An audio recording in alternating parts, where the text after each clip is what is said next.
Welcome to It's Not That Deep with Rukeme. This is a place where we dive into real life dilemmas, struggles, and stories that shape who we are.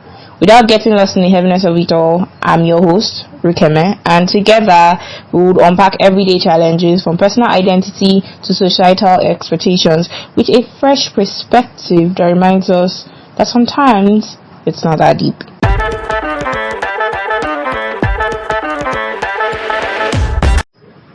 Romans 12 verse 2. Don't copy the behavior and the customs of this world, but let God transform you into a new person by changing the way you think. Then you would learn to know God's will for you, which is good and pleasing and perfect. The topic of today would be feeling disconnected from both the homeland and the new country. This story really holds dear to my soul because I was talking to my younger sister, my immediate younger sister, Miracle, Mine, and I was talking about how she went to the US in 2021 and she has not been back for 3 years, so I have not seen my sister in 3 years. And sometimes it's so weird to phantom and to think about, because it's been such a long time. Like, she has changed, she has become a new person, and I went from seeing her every day because I went to boarding school and she went to the same boarding school like me, and we're just a year apart. So when I was in GS2, she was in GS1, and I just graduated school, and the next year she graduated, and the next year she went to the US, and it has been such a struggle. I'm not saying it's a struggle, but it's been a huge adjustment because I'm changing, she's changing, the family's changing, and we're all in different places and different times, experiencing different things. And I can also strongly relate to this because I went to Lagos for the first time ever when I was going to university. And Lagos is still in Nigeria, mind you, but it's such a different world from what I know in Abuja. Like, I live two different lives in the cities, and the interactions are totally different. And also, in Nigeria, I think I've mentioned this in a previous episode, but we have a Japa culture and a Jakpada culture that is ongoingly being progressive. Like, a lot of Nigerians are striving to move abroad, make a better name for themselves, which is beautiful, is wonderful, and I wish everybody the best, and I hope that we keep making the country proud, because Nigerians are going to be Nigerians, and we would actually never really stay in one place. That's the honest truth. Like, if you don't say Nigerian somewhere, just know that place is not progressive, and leave that place. Anyways, on today's episode, I'm going to be reading Japa stories, and we're going to be seeing people's lives that have moved and jackpot. So let's go right to our first story. This first story is going to be pretty long. It is quite long, actually, quite lengthy compared to the other stories. So please give me room for breaks, at least to swallow my saliva. Right, yeah, let's go. Tayo, 32, always dreamed of studying and living abroad. Growing up in Nigeria, Lagos, he was fascinated by stories of life in Europe, its culture, opportunities, and the promise of a better future.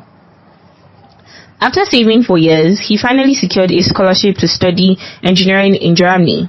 The excitement of a new adventure filled him with hope, and his family celebrated his departure, expecting that Tayo would become a symbol of success for them.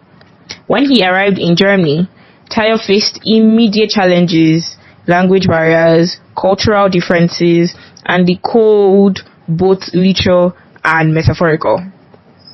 He worked hard to adapt, taking German language courses and building friendship with classmates from all over the world. After finishing his studies, he found a job at a prestigious engineering firm, something he could only dream of back in Nigeria. Despite his professional success, Tayo began to feel a deep sense of isolation.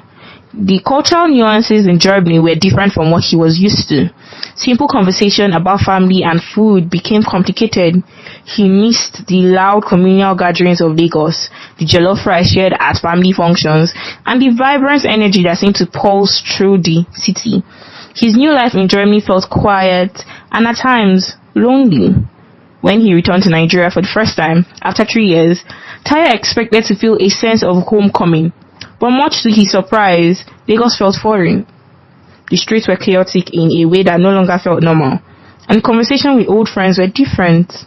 They were on a different wavelength now. talking about the struggles of life in Nigeria, while Tayo felt out of touch.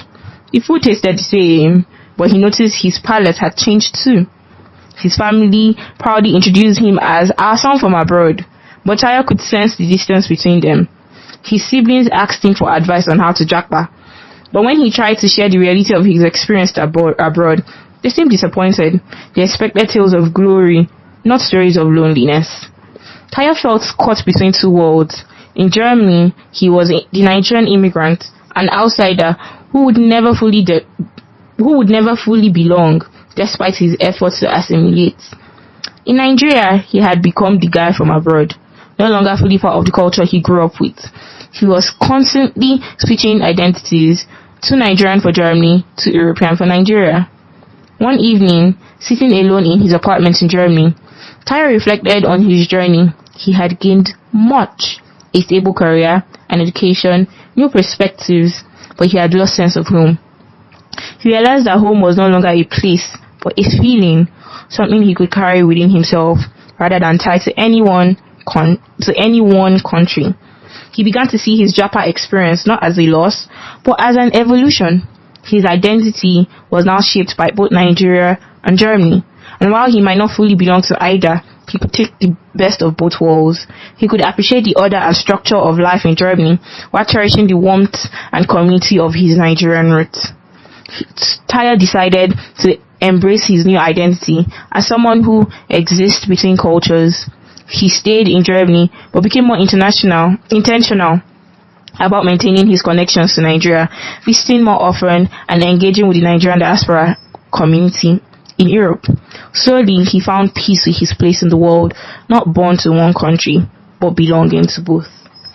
Tayo's story is really, really good because a lot of people don't tend to realize that when you move to a place, you're never really fully part of that place. Mostly when you move to a country where they speak a different language, like he moved to Germany. Like Germany that already has a history of, the unmentionables. But like he moved to a place where that was totally different. He was not even as a Nigerian, if you move to, let's say, Burkina Faso or Ghana, you still get to experience what I was experiencing, mind you. But you are still homogeneous with the people. You still have some form of ties with the people. But he moved all the way to Europe, and Europe is totally different from Africa. The lines are really blurry. Like, I'm saying blurry. The lines are really straight. They're really parallel. They don't really meet. And the thing is about life is life keeps going on. Life keeps moving. And life will keep going. Like, whether you're there or whether you're not there. Like, you come to a space and you're in that space for, let's say, 1 month in 5 years, or you spend 2 months and you come every 5 years or every 2 years. Even if you come every year, it's still different because people's lives, people have people they see every day or every week, and you come and you see them in the whole of your trip 5 times. The connection between you and the people they see almost every other day is not the same. Your friends also have their own jobs, their own lives, their own family. And you also have your own lives. You also have what you're used to. But Tayo's story, I wanted to read it out because there's really very little to comment, because his realization really sums up the whole story. It's not really a dilemma. I think he settled his own dilemma, because you also have to realize that family is not a place but a feeling. Like as I'm growing older, that's something I'm really realizing, because you think you're just attached to a place. Like, in this world or in this life, we meet to part and we part to meet. Like, you meet somebody and that you've never known, and in like a couple of weeks you fall in love, and that's just it. Like, that's home for you. And you see people that you've known for years, and sometimes because they've changed so much and you've also changed so much, they don't feel like home any longer. I'm happy for Tayo that he had made this realization, and congratulations to him. I hope he keeps feeling home and he keeps making friends and keeps being happy about wherever he is.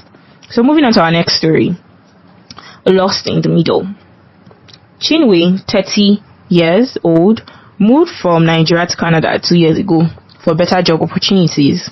Back home, she was a respected professional, surrounded by friends and family. In Canada, she found work in her field but struggled to feel truly connected. Despite the promise of a better life abroad, Chinwe feels lost. In Nigeria, she knew who she was, her place in society, how to navigate life. In Canada, she's an outsider, always missing home. But when she visits Nigeria, she realizes how much she's changed. Her family expect her to be the same person, but she's different now, shaped by experiences abroad. Chinwe feels like she's no longer fully Nigerian, but not fully Canadian yet. Trapped in a space where she's belonged to neither place. I think Chinwe's story is really, really connected to Tayo's story.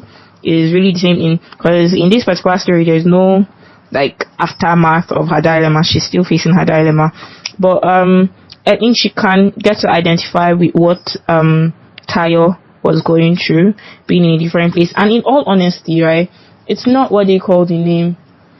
It's not just for peculiar to people who live abroad. Even people who live in Nigeria feel like this. I used to think, I wonder how my parents met and they moved to, because my parents met in Lagos and they met in Lagos in the 90s, moved to Abuja like in the early 90s or in the early 2000s, had their family in Abuja. Never really went to, when I was younger, we used to go to Saple, that is in Delta State where my daddy is from. We used to visit every year, and it wasn't really even it was just, let's say, my daddy would drop us, the grandkids, then he would come back to Abuja, then come and pick us up for Christmas, and it was just those one-time trips. And after my grandmom passed away, those trips, I think it's only once that we took a trip to Saple and we never went back. And I'm wondering how they acclimatized from living in their home state of origin. My mom lived in Ekiti and my dad lived in Delta, and moving to a different place, meeting a different person, falling in love with someone from a totally different culture, agreeing to make that person their home. And they did not Japa, they were still in Nigeria, but like it was a process. And like Tayo says, you would get to realize that home is not a place, it's not it's people, it's a feeling. It's just and that's why it's strange. And I think we should also learn to forgive people too, because we meet, or you think everybody, let's say mostly like me, I found it really, really difficult to move on from high school. It's not like, oh, high school had one really, my high school was nice from one point of view. People that went to high school with me might have a different opinion, but my high school wasn't so horrible. But it was such a struggle to move on from my friends, because I came to Lagos, and Lagos is full with a lot of people. Unilag, everybody's everywhere. Everybody has it seems like everybody had their lives here. And I had a struggle to move from, the Abuja girl who is just in Lagos for a while, to now the Abuja girl who is in Lagos for most of her while. I'm presently in Abuja, but like, coming home, now I come home for 2 months in the year, 10 months of the year I'm in Lagos, and it feels different too. Like, and I had lived in Abuja all my life, so I totally understand Chinwe's dilemma. However, I think like Tayo, she should try her possible best, and she should give herself time. With time, she would get to understand that, the Chinwe that my family expects from me, I'm still that person. However, I have more in me now. Who you can't also blame them for not seeing, because they are not there seeing you pick up all these new traits, all these new experiences. You're just what they always know you to be. Yeah, so that's my one advice for Chinwe. Second story. Adebayo, 28, left Nigeria for the UK to pursue his master's degree. He has always dreamed of living in Europe, imagining the endless possibilities that could await him. Now, 4 years after completing his degree, he's settled in London, working at a well-paying job. Even with a successful career, Adebayo struggles with a sense of displacement. He's constantly reminded that he's an immigrant, despite his effort to integrate. When he returns to Lagos, he notices that his friends have moved on in a different way. Many are married with families, while others are deeply involved in Nigerian current political scene. He feels so out of touch with them. Caught between two worlds, Adebayo wonders if he would ever feel rooted again. He questions whether he sacrificed his sense of belonging for economical success abroad. I'll read the second story, the last story, so that I'll just answer the dilemma together. Fatima, 35, relocated to the US 7 years ago with her family. She left Nigeria to ensure a better future for her children and to escape the instability she felt while growing back home. Although she's settled into American life, she constantly thinks about the Nigeria she left behind. Fatima's children are thriving in the US, but she feels increasingly isolated. In Nigeria, she was surrounded by a strong support system, family, community, and a sense of purpose. Now she feels like she's constantly playing a role, the Nigerian mother at home, and the immigrant trying to fit into a society that doesn't quite accept her. Every visit to Nigeria leaves her feeling nostalgic but out of place. She finds it difficult to truly connect to either her culture, feeling too Nigerian for America and too American for Nigeria. Ironically, I don't know these people have really spent a lot of years abroad. Adebayo's story was 4 years. He spent 4 years. So let's say give him 7 years too, because he spent 4 years doing his degree, his master's degree, and he's now well settled. So let's say it took him another 3 years to settle. And Fatima's story, she also has been in the US for 7 years, and I don't really think they spent a lot of time. I'm not like going to downplay their experiences on time, no, but sometimes life is funny. Like, life is really, really weird. You actually have to think, like I said, it's really not that deep. Everybody, I'd not say it's not that deep, but it's really not that deep. Everybody goes through these things. Everybody has the same feeling, one way or the other, that life is moving past them. And you have to, the thing is, I think I mentioned this in one of my previous episodes, where I was talking about how when you move to a different place, you actually have to prepare your mind. You actually have to go with positivity. You are actually not American. Maybe she had a green visa, I don't know how many years, but she's not American yet. Her family is not American. Same with Adebayo, he's not British, he's not from the UK.